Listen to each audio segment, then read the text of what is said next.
Vous avez sûrement remarqué que votre couffin coûte de plus en plus cher en Algérie, alors que votre salaire, lui, il ne bouge pas, voire il ne bouge pas du tout. Même, vous avez même l'impression que votre salaire perd plutôt de la valeur.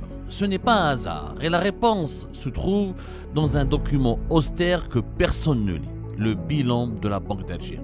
L'État y inscrit dans ce document une dette interne de 60 milliards de dollars. On vous explique, mesdames et messieurs, dans cette émission, comment cette décision politique invisible pèse directement et énormément, non seulement sur la valeur du dinar, mais aussi sur la valeur de votre propre portefeuille.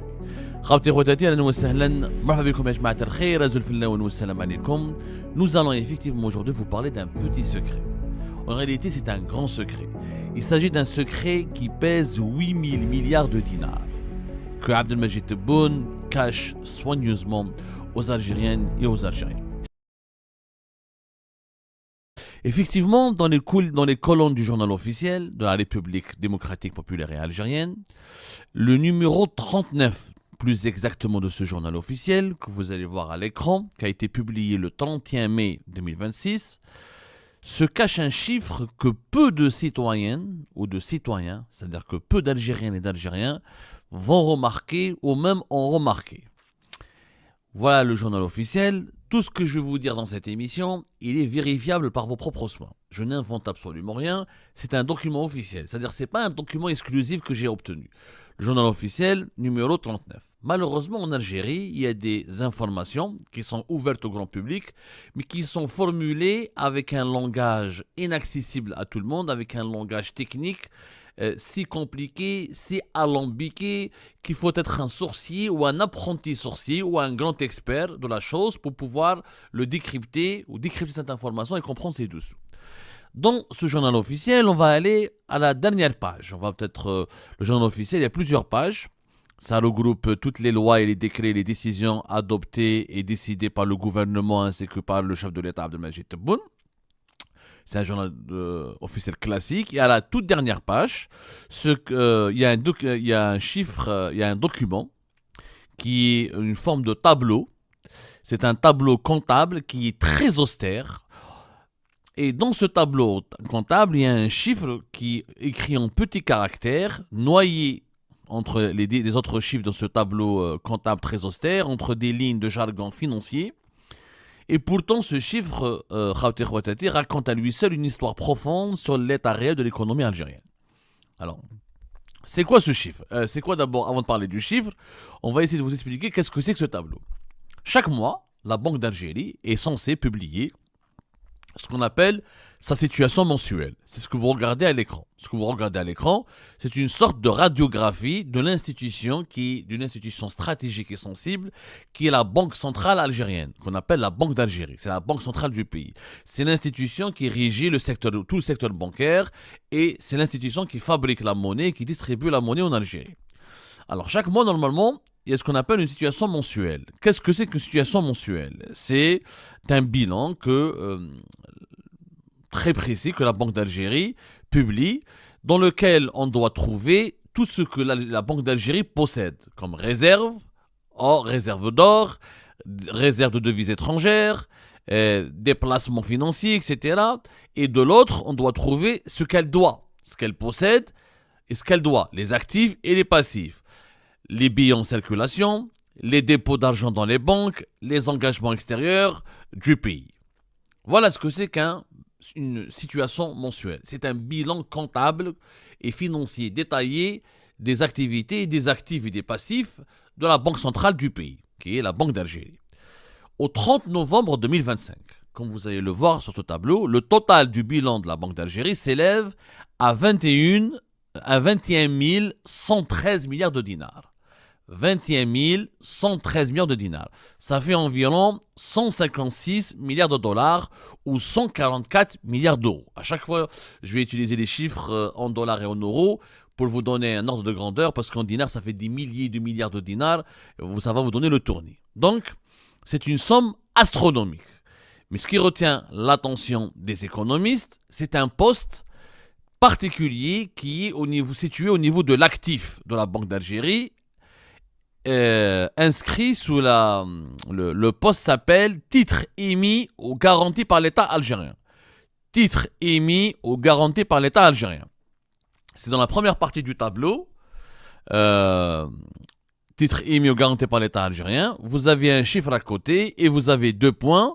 Et vous avez des explications, genre 2 étoiles, au titre de l'article 55 de la loi numéro 2309 du 21 juin 2023, au titre de l'article 45 bis de l'ordonnance 0311 du 26 08 2003.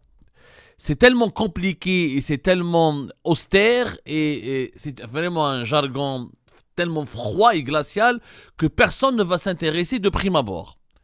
Les Algériens ils vont dire mais c'est quoi ça, c'est un bilan comptable, on n'y comprend rien plus de toute façon, donc on passe à côté. En réalité, il s'agit d'un document très important et d'un chiffre stratégique. Pourquoi ? Parce que ce chiffre en dinars, les fameux chiffres qui est de 8164 milliards de dinars, ce qui est l'équivalent de plus de 60 milliards de dollars, ça représente 39% du tout le bilan de la Banque d'Algérie. C'est-à-dire que presque 4 dinars sur 10 détenus par la Banque d'Algérie sont en réalité des dettes de l'État envers elle-même. Alors, vous allez me dire, mais Abdou, de quoi tu parles ? Ce poste, titre émis garanti par l'État, pour comprendre de quoi il s'agit, il faut d'abord comprendre comment fonctionne la Banque centrale. La Banque centrale, dans un pays, n'est pas une banque comme les autres.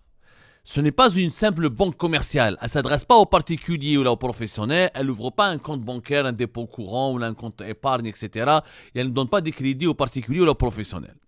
Dans tous les pays du monde, la Banque centrale, normalement, elle est censée jouer un rôle fondamental. Elle fabrique la monnaie nationale, elle veille sur la stabilité de la monnaie, elle prête aux banques commerciales, elle gère les réserves de change et normalement, elle est censée être indépendante de l'État et du budget de l'État et elle ne participe pas ou elle ne contribue pas au budget de l'État. On part dans le domaine, elle prend ses distances avec le budget de l'État. Pourquoi ? Parce qu'une banque centrale ne doit pas financer normalement directement les dépenses de l'État. Car si elle le fait, elle va créer de l'argent à partir de rien. C'est ce qu'on appelle la création monétaire ou la planche à billets. Quand il y a trop d'argent en circulation dans un pays, alors qu'il n'y a pas l'équivalent de production de marchandises et de biens ou de services en équivalent de cette production d'argent, qu'est-ce qui se passe ? Eh bien, il y aura de l'inflation ou la dépréciation de la valeur de la monnaie. Les prix des produits de large consommation montent, le pouvoir d'achat va baisser et c'est toujours le citoyen ordinaire qui en paye le prix. Donc, il y a des règles économiques de base. Normalement, une banque centrale, elle s'occupe de la monnaie, des banques commerciales, de l'économie, des réserves, et elle ne se mêle pas des dépenses de l'État. Sauf en Algérie, ce document de la Banque d'Algérie nous apprend exactement qu'en Algérie, c'est exactement le contraire qui se produit. En réalité, l'État algérien, tellement il n'a pas d'argent, et tellement il dépense beaucoup d'argent, et tellement il a besoin de ressources financières colossales pour assurer ses propres dépenses, pour financer ses dépenses et couvrir son déficit, il emprunte à la Banque centrale. En Algérie, l'État emprunte à la Banque centrale, ce qui est diaboliquement déconseillé et puissamment déconseillé par les économistes. Qu'est-ce qui se passe ? Alors, il y a un titre qui s'appelle titre émis ou garanti par l'État.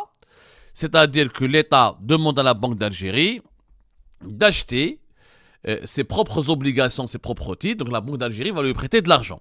La première partie, c'est 5614 milliards de dinars, qui est expliqué dans ce document de la Banque d'Algérie. C'est l'équivalent de 41,6 milliards de dollars ou de 38,2 milliards d'euros.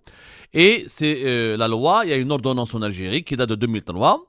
Et il permet à la Banque d'Algérie de racheter la dette accumulée par les entreprises étatiques ou par les institutions de l'État. C'est-à-dire que l'État demande à la Banque d'Algérie de racheter sa propre dette. Concrètement, comment ça se passe ? Quand une entreprise qui appartient à l'État algérien, comme par exemple Air Algérie, qui est tout le temps déficitaire, ou Sonalgaz, ou Algérie Télécom, ou le complexe sidérurgique de Hadjar, une société où c'est bon, elle n'a pas d'argent, on n'arrive pas à rembourser ses dettes envers le trésor public, c'est la Banque d'Algérie, c'est-à-dire elle ne peut pas payer des impôts, elle ne peut pas payer les conditions, elle n'a pas d'argent, elle est défaillante, elle est déficiente. Elle est défaillante, elle est déficiente. C'est la Banque centrale qui intervient elle rachète les créances d'Air Algérie, d'Algérie Télécom, ou même des institutions de l'État, qui m'a la CNAS, qui m'a la Caisse nationale des retraites, qui m'a d'autres institutions de l'État. Elle rachète les créances et elle crée de la monnaie. Pour racheter ces créances, elle doit fabriquer des dinars. Elle doit fabriquer la monnaie, elle fabrique des nouvelles pièces ou des nouveaux billets. Et donc, grâce à cette monnaie qui est fabriquée, la Banque centrale prête à l'État et l'État finance Air Algérie ou Destrich, ou les entreprises étatiques, ou Algérie Télécom, les entreprises ou les institutions de l'État, qui m'a la CNAS, et les universités, les ministères. Tout le monde est déficitaire en Algérie. L'État lui-même, il est déficitaire. Donc, c'est une façon, en réalité, de faire les choses propres sur le papier, faire disparaître les dettes, mais l'argent, il est fabriqué réellement par la Banque d'Algérie. Et cet argent va circuler dans l'économie. Dans la deuxième partie de ce tableau que nous vous avons montré tout à l'heure, il y a aussi une autre somme, c'est 2550 milliards de dinars, qui est l'équivalent de 18,9 milliards de dollars ou de 17,3 milliards d'euros, et qui est encore plus direct, parce que cette somme, elle est récente, elle s'appuie sur une loi récente, qui est une loi de 2023, et cette loi de 2023, donc sous l'époque Tebboune, on aimerait bien remettre le tableau, comme ça on va bien le voir. Cette loi autorise la Banque d'Algérie à acheter directement des bons du Trésor. C'est-à-dire que la Banque d'Algérie prête de l'argent directement à l'État pour financer son budget. Sauf que là, le prêteur, ce n'est pas une banque commerciale, c'est la banque qui fabrique la monnaie. Et la Banque d'Algérie, elle est devenue l'institution qui prête de l'argent. Tout cela, vous le trouvez directement dans ce tableau. Première partie, encore une fois. Je ne sais pas, peut-être on aurait dû vous souligner directement, si je pouvais, on aurait dû vous souligner, mais allez-y directement, vous avez or, avoir en devise, etc. Découvert au profit du Trésor public, avance exceptionnelle. Ensuite, vous avez titres émis aux garanties par l'État. Très simple, c'est les chiffres que je vous ai cités maintenant sont dans ce tableau, encore une fois, c'est une source officielle, je n'invente absolument rien. Donc, sous Tebboune, l'État emprunte de l'argent à la Banque centrale et la Banque centrale est forcée par une loi, elle est autorisée par une loi, mais en réalité elle est forcée par une loi qui date de 2023, de financer l'État. Ce qui est quand même très dangereux, pourquoi ? On l'expliquera plus tard. Dans le langage populaire, en réalité, ça s'appelle faire tourner la planche à billets. C'est-à-dire que Tebboune a demandé à la Banque d'Algérie de fabriquer de la monnaie, de créer du dinar, de fabriquer de nouveaux volumes en monnaie, en dinar, sans qu'il y ait une croissance économique, sans aucune production de richesse, sans aucune production de services et de produits. Alors, cette situation n'est pas un hasard, parce qu'elle est le résultat d'une accumulation de décisions et de contraintes qui s'étalent en réalité sur plusieurs décennies. Ce n'est pas la première fois que la Banque centrale fait cela. Sauf qu'avec Tebboune, malheureusement, avec cette loi de 2023, la situation a atteint des sommets, puisqu'on parle de plus de 60 milliards de dollars quand même. 60 milliards et demi. On parle de 60 milliards de dollars qui ont été prêtés par, je parle en dollars pour ne pas donner encore une fois donner le tournis. En dinars, ça fait comme 8000, comme je vous ai dit, 8164 milliards de dinars. C'est un chiffre astronomique, donc c'est plus de 60 milliards de dollars qui ont été prêtés par la Banque centrale, par la Banque d'Algérie à l'État, pour que l'État puisse fonctionner, pour qu'il puisse payer les salariés des entreprises étatiques et publiques défaillantes, pour qu'il puisse les entretenir et les garder en vie, pour qu'il puisse maintenir Air Algérie en vie, pour qu'il puisse faire fonctionner ses ministères, la présidence, le ministère de la Défense nationale, etc. Donc, sur le plan économique, c'est tout simplement l'État couvre son déficit en utilisant la Banque d'Algérie. Vous savez que l'État dépense beaucoup d'argent, il donne des subventions, le carburant, l'électricité, la farine, le sucre, etc. Les médicaments, ça coûte cher, etc. pour les donner aux hôpitaux. Donc l'État, il a besoin d'argent en permanence. Mais comme l'État algérien ne gagne pas de l'argent, comment un État gagne de l'argent ? Normalement, dans un pays stable, l'économie fonctionne, il y a une bonne croissance économique, les entreprises payent des impôts, l'impôt sur leur bilan annuel, etc., l'impôt sur leur chiffre d'affaires, sur leurs revenus, et vous avez l'impôt, normalement dans un pays qui fonctionne bien, les citoyens sont bien payés, ils gagnent bien leur vie, ils payent un impôt sur le revenu personnel, et l'État, il a des ressources fiscales. L'État peut gagner de l'argent grâce à des ressources fiscales. Sauf qu'en Algérie, à cause du marché informel, qui pèse 40% encore de l'économie nationale, voire même 60% dans certains secteurs d'activité. Et comme les ressources fiscales sont faibles, parce que la croissance économique elle est faible, et que nous avons une seule fiscalité, c'est la fiscalité du pétrole et du gaz, la fiscalité pétrolière. Comme nous sommes un pays rentier, on vit que essentiellement du pétrole et du gaz, que nous n'avons pas d'industrie, nous avons un très faible commerce, nous n'avons pas beaucoup de touristes, etc. Donc l'État n'a pas d'argent. L'argent du pétrole et du gaz ne lui suffit pas. Ne lui suffit pas. Donc il est obligé de s'endetter. Et il va voir la Banque centrale, il demande à la Banque d'Algérie de fabriquer l'équivalent en dinars de 60 milliards de dollars pour pouvoir maintenir le pays en équilibre. Sauf qu'il n'y a pas d'équilibre. Pourquoi ? Parce que l'addition finale, c'est les Algériens et les Algériens qui payent. Quand la Banque centrale donne de l'argent ou prête de l'argent à l'État, c'est les Algériennes et les Algériens qui prêtent de l'argent à l'État, et l'État s'endette auprès des Algériens et des Algériens, et la facture finale, c'est les Algériens et les Algériens qui la payent. Pourquoi ? En réalité, les résultats de ce mécanisme ne sont pas du tout abstraites, puisqu'elles se manifestent directement dans la vie quotidienne de plusieurs millions d'Algériennes et d'Algériens. Même si souvent ils ne connaissent même pas la cause profonde de ce phénomène. Quand la Banque d'Algérie elle a fabriqué 8 000 milliards et quelques, l'équivalent de plus de 60 milliards de dollars, qu'est-ce qui s'est passé ? La valeur du dinar elle s'effondre. Pourquoi ? Parce que créer de la monnaie sans créer une richesse réelle correspondante, c'est mécaniquement d'évaluer la monnaie. Donc le dinar algérien va perdre de sa valeur et il a perdu une partie considérable de sa valeur. En plus, on va vous montrer des tableaux d'ailleurs pour que vous compreniez vraiment cette perte des valeurs du dinar. On vous a préparé des tableaux. On va voir l'un des premiers tableaux. Est-ce que vous savez, par exemple, on a fait des comparatifs entre comment le dinar il a perdu sa valeur entre 2006 par exemple et 2026. On a pris les 20 dernières années, 2006 et 2026. Sur le marché parallèle comme sur le marché officiel. Les tableaux vont apparaître. Alors, entre 2026 et 2006 et 2026 par exemple, le dinar a perdu plus de 45% sur le marché officiel. Plus de 45,3% sur le marché officiel. C'est-à-dire en 20 ans. Pourquoi ? Parce que l'État algérien, il ne cesse de fabriquer des dinars. C'est pour ça que le dinar est appelé une monnaie de monopoly. L'argent de monopoly. Sur n'importe qui va le fabriquer. Quand on va voir le marché parallèle, par exemple, entre 2006 et 2026, le dinar a perdu 62,3% de sa valeur. Ça, c'est le marché parallèle. 62,3%. Vous allez le voir à l'écran. C'est la différence entre 2006 et 2026. C'est quand même énorme. Donc, le dinar algérien, durant 20 ans, ne cesse de subir une chute brutale. Pourquoi ? À cause de ce mécanisme qu'on appelle la création monétaire. La planche à billets. Ah, il n'y a pas d'argent, le pétrole et le gaz, ça ne suffit pas, le devise, ça ne suffit pas. Allez, on va faire croire aux Algériens et aux Algériens qu'on a de l'argent. On fabrique de la monnaie.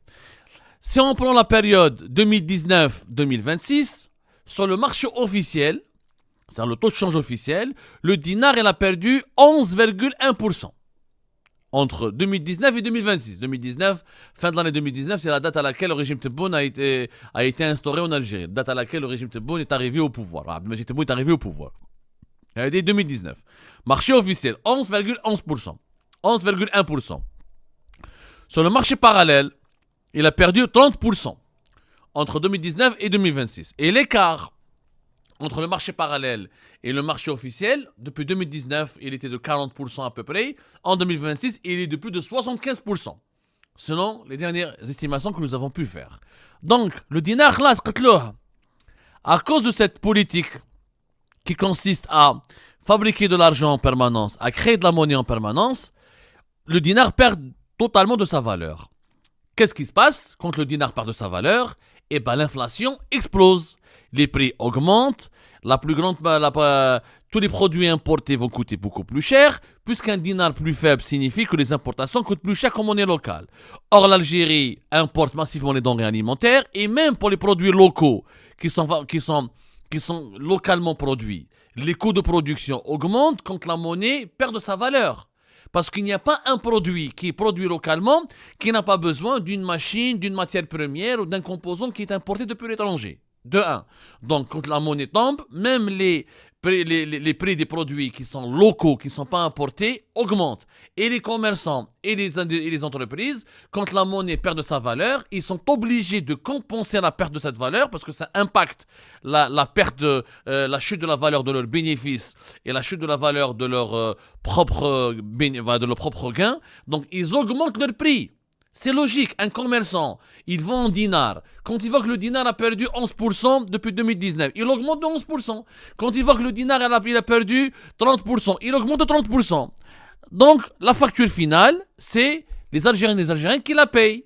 Leur salaire, sa valeur, elle est en dinars, elle s'effondre. Leur portefeuille se vide et la vie devient complètement instable et trop de cherté de la vie, ça crée trop d'inégalités, de la pauvreté et ce qu'on appelle de la misère sociale. L'Algérie a connu un tel scénario durant les années 90 avec l'effondrement des prix du pétrole, etc. Et là, on va vous préparer une autre émission parce que ce que nous sommes en train de vivre aujourd'hui, on risque de le subir, il est comparable à ce que nous avons vécu durant les années 90 lorsque le pays était vraiment économiquement sur la voie de l'effondrement et lorsqu'on était obligé de s'endetter à partir de 1994. Mais ça, on fera le parallèle plus tard. Pourquoi pour le moment on n'est pas encore arrivé à la situation des années 90? Parce que nous avons des réserves de change. On a encore des réserves de change qui sont l'équivalent d'une quarantaine de milliards de dollars, dont au moins 22,4 milliards de dollars qui sont la valeur de l'or. On a un peu de réserve de change, donc ça permet à l'État de s'équilibrer, de financer une partie de ses importations avec ses réserves de change et de maintenir, de subventionner les produits qui sont importés comme le blé, les céréales, comme par exemple certains produits de première nécessité, etc. Les équipements avec lesquels on produit de l'énergie ou des carburants, ou les équipements avec lesquels on fait le dessalement de l'eau de mer. Donc l'État subventionne les machines qu'on utilise pour fabriquer de l'électricité à partir du gaz. Donc grâce aux réserves de change, pour le moment, le trou il est colmaté, on va dire. Mais les réserves de change sont en train de s'effondrer. On l'a expliqué la dernière fois, on est passé d'une soixantaine de milliards de dollars à une quarantaine de milliards de dollars vers la fin de l'année 2025. Et malgré la guerre en Iran, les réserves de change ne risquent pas de dépasser les 50 milliards de dollars. Et selon toutes les projections du FMI comme de la Banque mondiale, d'ici 2030, on aura moins de 20 milliards de dollars. Donc, plus les réserves de change vont baisser, plus le dinar va encore baisser, il va encore chuter parce qu'il n'y aura rien qui pourra mis à part les réserves de change, rien, il n'y a aucun paramètre économique en Algérie qui permet de maintenir sa valeur vers la hausse. Nous sommes en train de tuer la monnaie nationale et de créer de la pauvreté en créant de l'inflation permanente et en tuant le pouvoir d'achat des Algériens et des Algériens.